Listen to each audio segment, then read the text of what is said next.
அதிமுகவுக்கு 10 கட்சி, இந்தியாவில் அதிகாரத்தில் இருக்கிற பிஜேபி கூட்டணி, திமுகவுக்கு 26 கட்சி, 200க்கு மேற்பட்ட சாதி குழுக்கள், 36 கட்சி கூட்டணியை ஒற்றை தலைவராக நின்று எங்கள் தலைவன் தாவேகாவுக்கு இன்றைக்கு 108 இடங்கள் தனிப்பெரும்பான்மை உள்ள கட்சி என்கிற சிகரத்திற்கு கொண்டு வந்து சேர்த்திருக்கிறார்.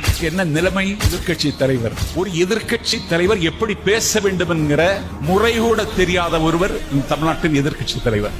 ரொம்ப மகிழ்ச்சி அண்ணன் ஸ்டாலின் அவர்களே, உதயநிதிதான் எதிர்கட்சி தலைவராக இருப்பாரானால் அடுத்த தேர்தலில் நீங்கள் எதிர்கட்சி கூட ஆக முடியாது. இந்த ஆட்சி கலைந்து போகும் என்று சில பேர் இன்றைக்கும் கனவு காணுகிறார். தக்க வைத்துக் கொள்வது சிரமம் என்று சொல்லுகிறார். எங்கள் தலைவர் தக்க வைப்பார். நீங்கள் உங்கள் இருப்பை தக்க வைத்துக் கொள்ள முடியுமா என்று மட்டும் யோசியுங்கள். அரசியல் வரலாறு San Francisco, California, Chicago, New York, Washington, அமெரிக்காவிலிருந்து விஜய்க்கு வாக்களிப்பதற்காகவே இந்த நாட்டில் விமானத்தில் பயணித்து வந்தார்.